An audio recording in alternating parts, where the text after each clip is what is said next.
You may hear people describe the process of mastering as making songs sound their best, or the process of preparing songs for distribution or for release. And whilst those things are true, it can be a little bit difficult from those descriptions to determine whether or not you need to master your own songs. At the same time, quite often when you see people say that you don't need to master your songs, they may use reasons such as, well, if your mixes sound really good, your songs don't need mastering. And I think that a lot of these kinds of justifications against mastering music perhaps overlook some of the things that it is that mastering actually achieves. Mastering isn't a second chance to try and get the mix right. Mastering has a very different set of goals to the goals that we have during mixing. And so in this video, I want to tell you 4 specific things that the mastering stage achieves when you produce music. 4 things that your music may benefit from by being mastered. And then that way you can determine for yourself whether or not your songs would benefit from these things, or indeed whether they need these things to happen before they are released. And then once you know what it is that the mastering process can offer to your songs, you can make that judgment on whether or not you should master your music. I'm also going to tell you about 3 other things which may or may not be relevant to you. It depends a little bit on your situation, and that may be a situation that you currently find yourself in. And so we'll talk about those towards the end of the video. If this is your first time visiting this channel, my name's Alex. I've been involved in music production for about 15 years, and I'm currently studying my PhD in music, where I'm focusing on mastering. And so the 4 things that I'm going to tell you about in this video are all things that I do when I master music for people. And they're also things that I've seen come up time and time again over the course of my PhD research, things that mastering engineers cite as things that you need to do during mastering, or things that the mastering process will offer to your songs. So the first thing that the mastering process will achieve is consistency and balance between your songs. So if you're going to release a collection of songs, let's say you're releasing 3 songs. Whilst each of those songs may sound great individually, we want to make sure that each of those songs sound like they belong together on one release. And this would be the case if you were doing a 5-track EP or a 12-track album. Each mix might sound great on its own, but of course those songs have been mixed one by one. Generally when we're mixing, we're not comparing the songs to the other songs that are going to go on the release. We tend to mix songs one at a time. And so once we have all those mixes that we're happy with, what we want to do is make sure that there is consistency and balance across all the songs in terms of the tonal balance of the songs, the dynamic range, the levels. And so we will apply things like EQ and compression or multiband compression and limiting to make sure that there is balance and consistency between the way each of the songs sound, and that they sound as though they all belong together. So let's say we have 3 songs on a release. Maybe 2 of the songs are a full band, drums, electric guitars, vocals, keyboards, and so on. And then one of the songs is simply an acoustic guitar and vocals. We need to take steps to make sure that that song sounds as if it belongs with the other 2. At the same time, we would want to make sure that maybe one song wasn't brighter than the rest, or that one song had a lot more mid-range than the rest. And sometimes at the mastering stage we can make quite broad changes, like maybe a song needs to be made more bright in general. But then often we'll be making very, very specific changes during mastering. Maybe a very narrow band would be turned down by half a decibel, for example. So there can be very specific changes made in terms of the dynamic range and the frequency response and the levels for each of the songs to make sure that everything sounds like it belongs together. On a full-length album, you may have songs that were recorded at different studios, they may have been recorded in different parts of the world, they may have been mixed by different mixing engineers, and so whilst each song may sound great on its own, it's about making sure that there's that consistency. Now you may say, well, for my songs, for these 3 songs that I'm releasing, all of the songs were recorded by me, mixed by me, it's me performing all of the songs, I used the same reference tracks for each song. In that instance, your songs may already sound very, very similar. And in that instance, maybe you don't need to do anything more to those songs. Maybe you've even applied EQ and compression to your master fader or your mix bus. Maybe all that will be left to do is to maybe import those songs into a mastering session and simply apply limiting to manage the overall final level of those songs. And so that's a judgment that you can make. You can think to yourself, do these songs need to be made to sound a little bit more similar and a little bit more consistent? And if that's the case, then you probably do need to go through the mastering process. If that's not the case, then maybe you don't need to do that, and maybe you just need to do a couple of the other steps that we do during mastering. Now, whilst we're talking about EQ and compression, if you're somebody who mixes their own music, then I've got 2 free guides which I think you'll find really, really useful in your mixing process. I've got an EQ cheat sheet and a compression cheat sheet, and you can get both of those completely free when you head over to mixinglessons.com/free-downloads. The next thing that generally happens during mastering is we make sure that these songs translate well across different listening devices. So wherever you think this music is going to be listened to, it's good to make sure that this music translates well on those kinds of playback systems, whether that be on headphones or on a Bluetooth speaker or in the car, for example. And so you want to make sure that the way you've produced this music is done in a way that it will translate as well as it can across multiple listening devices and the kinds of listening devices that you think people will listen to this music on. Now, the next thing that's taken care of during mastering is a final quality control.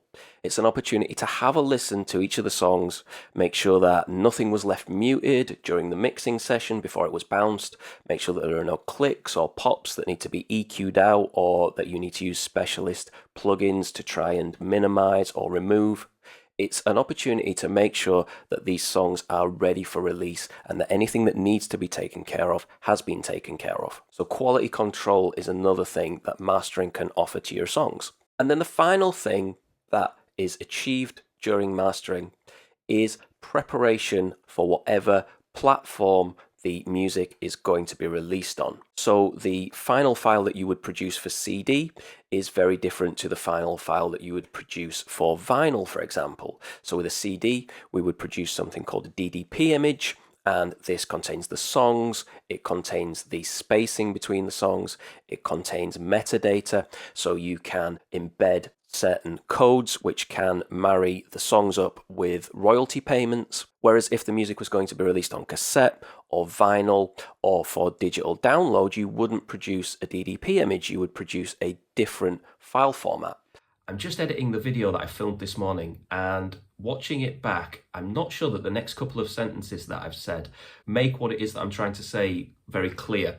And so, unfortunately, I don't have time to refilm things properly, but I would rather just quickly drop in here like this and make sure that exactly what I'm telling you is clear and easy to understand. So, part of the process of mastering is preparing the music for the release format. And that can include creating the correct final files for whatever format you're going to release the music on, as I've just mentioned in the video.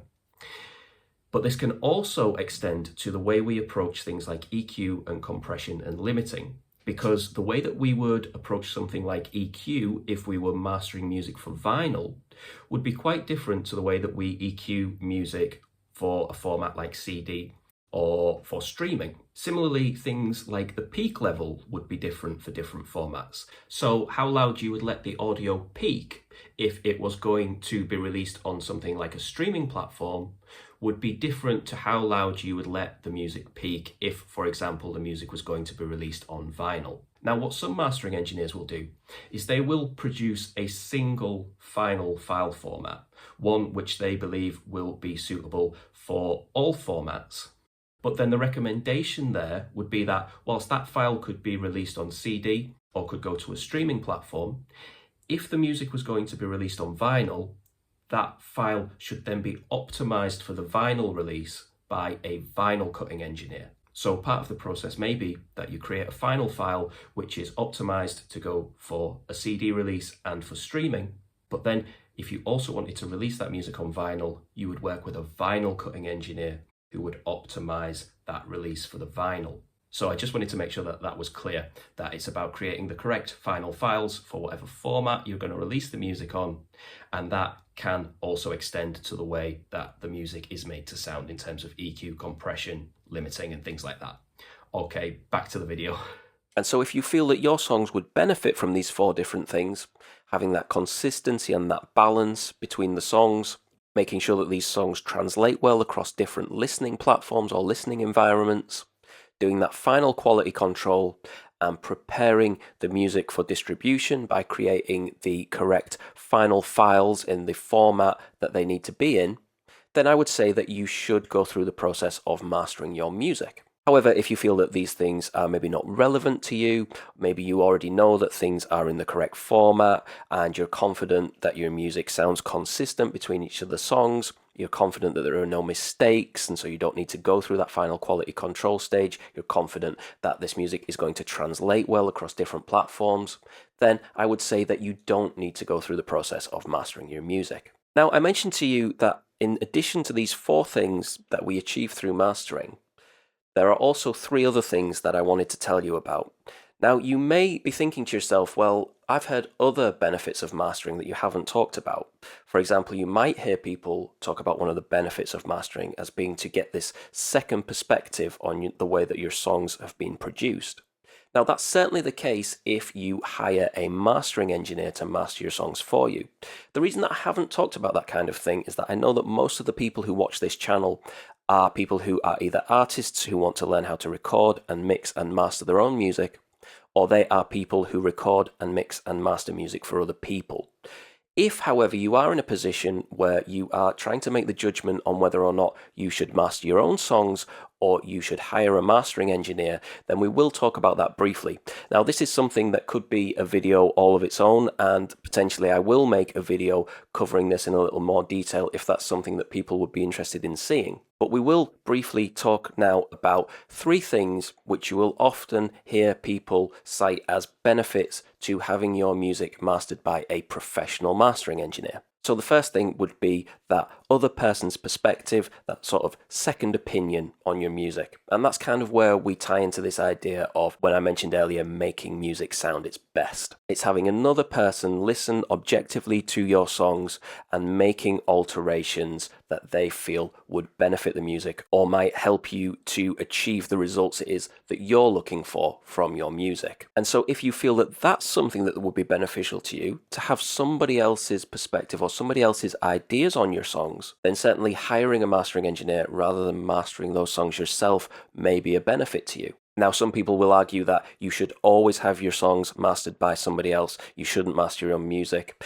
I think there are clear benefits to having your music mastered by a mastering engineer, but I also think that you can absolutely master your own songs. But if you are looking to get somebody else's perspective, that can be a benefit when you have your music mastered by a professional mastering engineer.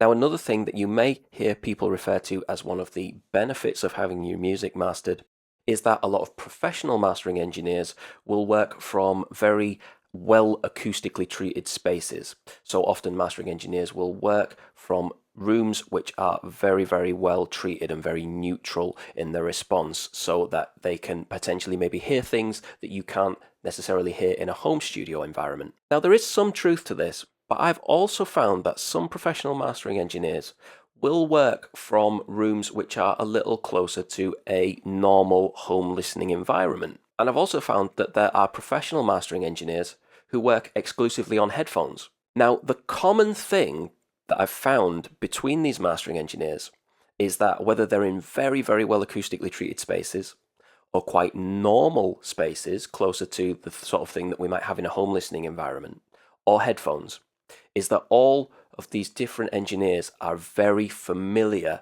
with the space that they master music in. And so they can be confident about the decisions that they make, and they can be confident about what they're hearing because they're very, very used to that listening environment. So if you want to be certain that when your music was mastered, it was done by somebody in a space that they are very, very used to, then maybe hiring a professional mastering engineer will be beneficial to you. Having said that, I wouldn't let that hold you back if you are somebody who wants to master your own music. Because if you start to master your own music in your own studio environment, the more of that you do, the more used to your environment you're going to get. You're not going to get any more used to your listening environment by handing your songs off to somebody else to master. So if you do some mastering in your home studio, then you are also going to start getting used to the way that environment sounds. Now, I would recommend that you do take steps to try and add some dampening to the room. If the room really doesn't sound good, then it is going to be difficult to master in that environment. But if you take some steps towards trying to reduce the reflections in the room and doing the kind of things that we do to make rooms a bit more suitable for home recording and mixing and mastering, then I don't think that you should feel held back from mastering your own music and starting to build that familiarity with your room for yourself. And finally, you may hear people refer to the benefit of having somebody mastering your music who has a lot of experience in mastering. And again, that can be a benefit. There is, of course, a benefit to having an experienced mastering engineer working on your songs. But once again, if you're somebody who wants to master your own music, then if you start to master your songs now, then after the first few songs that you've mastered, you will start to gain experience. And in a few months' time, you'll be a lot more experienced than you are now. And in a year or two's time, you'll have gained a great deal of experience of your own. So with these last 3 points, it kind of depends what it is that you are looking to achieve. If you want to be certain that your music has been mastered by somebody with a lot of experience, in an environment that they're very used to mastering music in, and they've given you their perspective on what would sound best for this music, then I think hiring a mastering engineer is going to benefit you. If, however, you're certain that you want to master your own music, and the question is whether or not you need to master your own music, and if it does need mastering, then you know that you want to do it for yourself, then the decisions you need to make are, do I feel that I need to go through the process of making sure that there is consistency and balance between these songs? Do I need to make sure that the music translates well across different playback mediums? Do I need to do any final quality control? And do I need to make sure that this music is in the correct format to be released? And if you do need to do those 4 things, then I would say that you do need to go through the mastering process. If you don't need to do any of those 4 things, then I would say that you don't need to go through the mastering process. Or maybe for you, the mastering process will look like selecting 1 or 2 or 3 of those things, and that will give your songs all that they need before they are released. If you're interested in learning more about mastering, I'll leave a link on screen to a video that I recently made about the LUFS measurement. And in this video, I talk about why I don't believe that you should follow the advice that you'll see quite often online, which states that you should master your songs to measure -14 LUFS. Don't forget to head over to mixinglessons.com/free-downloads for that free EQ cheat sheet and that free compression cheat sheet. Thank you very much for watching, and I'll see you next time.